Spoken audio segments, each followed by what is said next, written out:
예수님은 갈릴리를 떠나서 유대 지역으로 들어가기 위해 요단강 건너편으로 가셨습니다. 그리고 요단강 건너편으로 가신 예수님을 따라 무리들이 다시 모이기 시작합니다.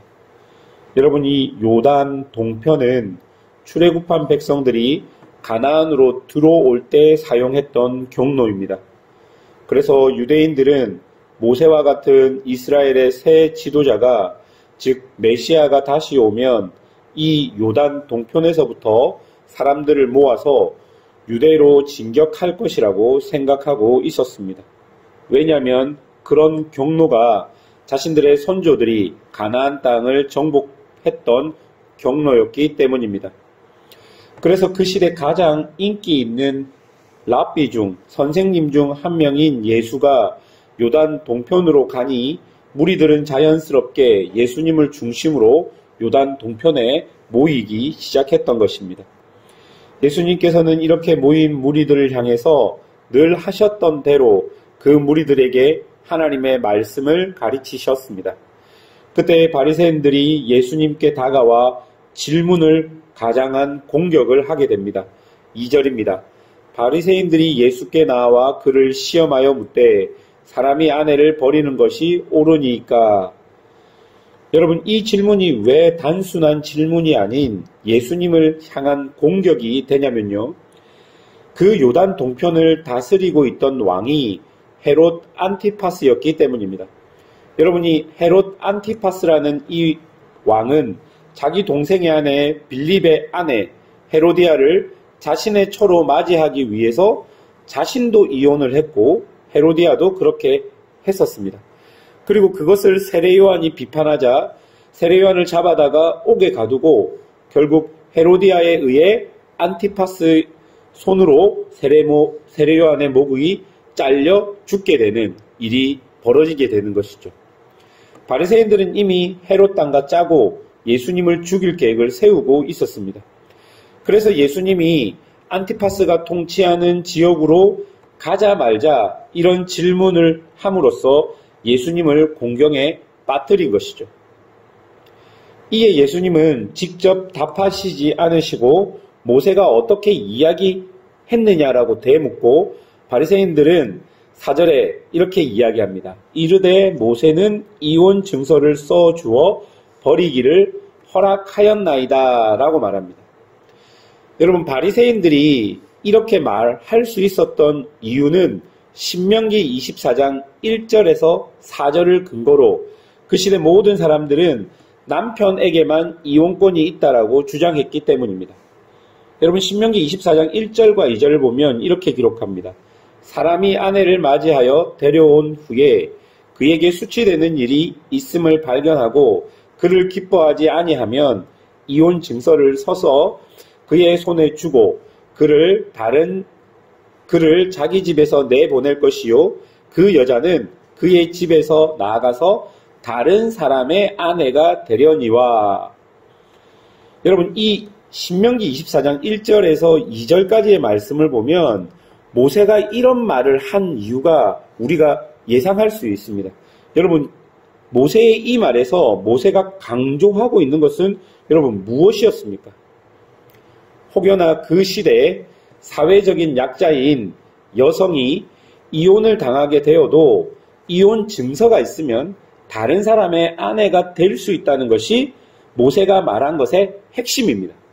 즉, 약자를 보호하기 위해서 모세는 이렇게 말한 것이죠. 그런데 이것에 대해서 바리새인들이 이해하는 것은 이혼 증서만 써주면 언제든지 버릴 수 있다고 생각하는 오해를 하고 있는 것입니다. 여러분, 5절을 보십시오. 5절을 보면 예수님은 모세가 이렇게 말한 것이 상대적인 강자인 남편의 마음이 완악하기 때문이라고 말합니다. 여러분, 모세 시대부터 예수님 시대까지 남자들은 여성들에 비해 모든 면에서 강자였습니다. 그래서 이혼정서를 써주면 아무런 도덕적, 종교적, 양심의 가책 없이 자신의 아내를 마음대로 버릴 수 있었던 것이죠.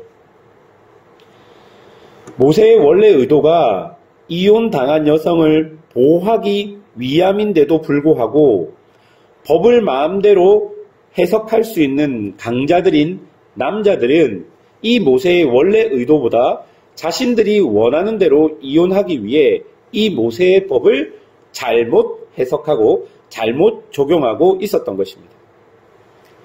그래서 예수님은 그들의 의도를 파악하고 모세의 법보다 훨씬 전에 있었던 하나님의 말씀을 가지고 그들에게 답변합니다.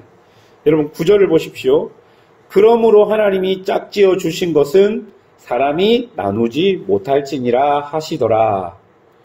이 말은요, 그 어떤 이유에서라도 자신의 욕심을 위해 하나님의 말씀을 자신의 의도대로 사용하는 것이 옳지 않다라고 예수님이 이야기하는 것이죠. 예수님은 결혼을 통한 하나님의 원래적인 의도를 말씀하시면서 그들의 완악한 마음, 그것이 바로 하나님의 말씀을 오용하고 있다는 것을 바리새인들한테 이야기하고 있는 것입니다. 여러분, 이후 제자들이 다시 예수님께 이 일을 물을 때 예수님은 더 분명하게 말씀하십니다. 11절과 12절을 보십시오. 이르시되 누구든지 그 아내를 버리고 다른 데에 장가드는 자는 본처에게 간음을 행하며 또 아내가 남편을 버리고 다른 데로 시집가면 간음을 행함이니라. 여러분, 여기서 우리가 잘 살펴보아야 하는 것은 아내와 남편의 권한과 책임이 같다는 것입니다. 여러분, 아까도 얘기했듯이 그 시대에는 여성들에게는 권한이 없었습니다.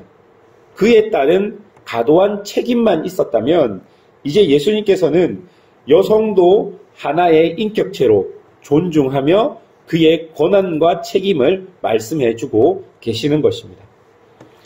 사랑하는 여러분, 바리새인들은 예수님을 정치적인 공경에 빠뜨리기 위해서 이혼 문제에 대해 질문했지만 예수님은 그 바리새인들이 얼마나 하나님의 말씀을 오용하고 하나님의 말씀을 함부로 자신이 원하는 대로 해석하고 적용하고 있는지를 지적하고 계신 것입니다.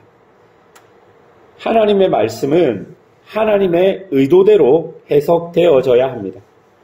만약 그 사람이 오늘 바리새인들처럼 다른 사람을 공격하는데 사용하거나 그 말씀을 오늘 바리새인들처럼 다른 사람을 공격하는데 사용하거나 이혼의 문제처럼 강자편에 서서 잘못 오용된다면 여러분 그것은 우리 마음이 지금 완악해져 있다는 증거가 되는 것입니다.